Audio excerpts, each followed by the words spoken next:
Ethan Holloway had always sensed something was wrong with his family. The feeling wasn't overt.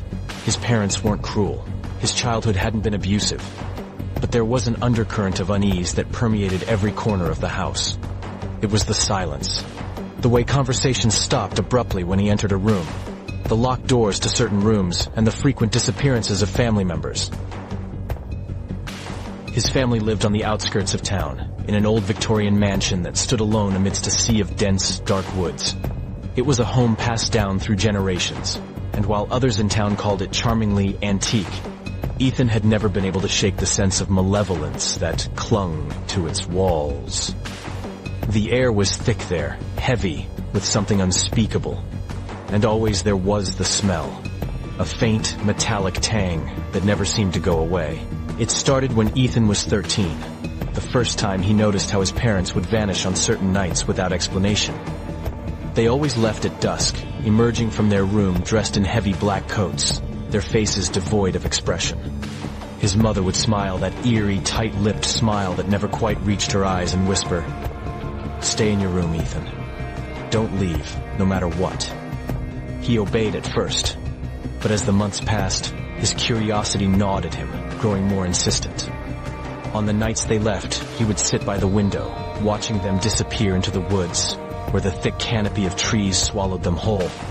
He would stare into the darkness, waiting for their return just before dawn, the hem of their coats occasionally stained with dirt, or something darker, something that made his stomach twist.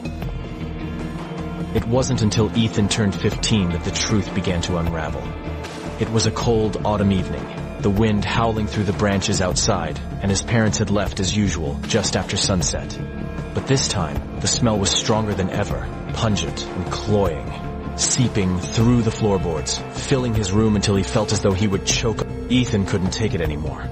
He grabbed a flashlight from his drawer and, disobeying his mother's strict instructions for the first time, crept out of his room. The house felt different without his parents inside.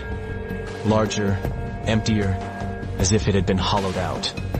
The halls were darker, the shadows deeper, and the smell.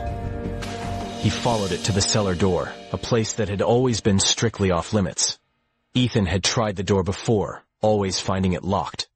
But tonight, when he touched the cold brass handle, it turned with an eerie ease, almost as if it had been waiting for him.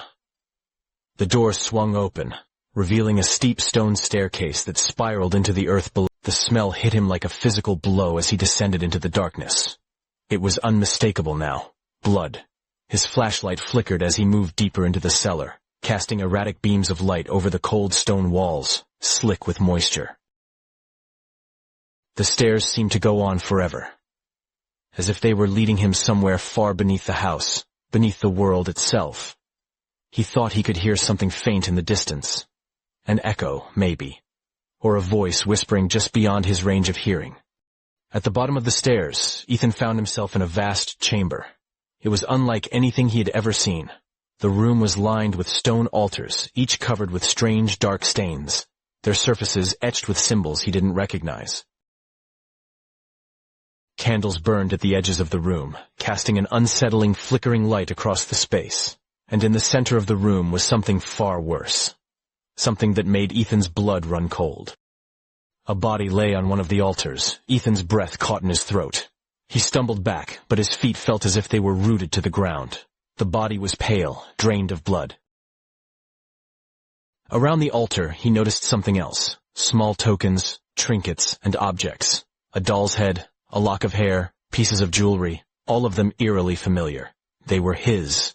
These were things from his childhood. Toys and keepsakes he had long since forgotten about, now placed around the altar like offerings.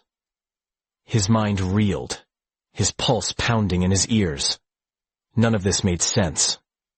Why was this here?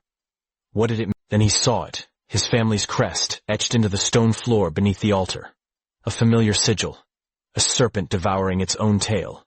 He had seen it his whole life, on the walls of his house, embroidered on his father's jacket, engraved on the family silver. But here, amidst the blood and death, it took on a new meaning. A sinister. Ethan's heart pounded as the realization began to take hold. This wasn't just a basement. This was a place of ritual, a place of sacrifice. And his family, they were involved. As his mind raced, he suddenly heard a sound. Footsteps, faint but unmistakable, coming down the stairs. Ethan's body froze with fear. He switched off his flashlight and slipped into the shadows, heart racing. Moments later, his parents emerged from the staircase, their faces calm, expressionless, as if nothing were out of the ordinary. His mother carried a large, blood-stained knife, its blade glinting in the candlelight. His father spoke in a low, hushed voice, words Ethan couldn't understand, but that chilled him to the bone. They approached the altar, standing over the lifeless body, and began their work, moving with the precision of those who had done this many times before. It was then that Ethan understood. His family wasn't just part of some strange cult. They were the cult. The Holloways had been part of this dark lineage for generations. They didn't just worship something. They served it. Whatever they were doing in this room, it was for something far older, far darker than he could. Suddenly, his mother's voice cut through the air, sharp and commanding. "It's almost time." His father nodded, his eyes gleaming in the candlelight. "We'll need to prepare him soon." Ethan's blood turned to ice. They were talking about him. He didn't know exactly what they meant, but he knew enough. He was next. Without thinking, Ethan turned and fled, his heart hammering in his chest. He raced up the stairs, trying to stay silent, praying they wouldn't hear him. His mind was a whirlwind of fear and confusion, but one thought burned through the haze. He had to get out. He had to escape. As he slipped out of the house and into the night, the woods surrounding his home felt darker than ever. The trees seemed to close in around him, as if they too were part of the sinister force that had ruled his family for centuries. Ethan ran, not daring to look back. The truth was out now, and there was no going back. But as he disappeared into the night, one thought haunted him more than anything else. No matter how far he ran, he couldn't outrun the bloodline. When he reached his room, he grabbed the backpack, shoved. As he slipped out of the house and into the night,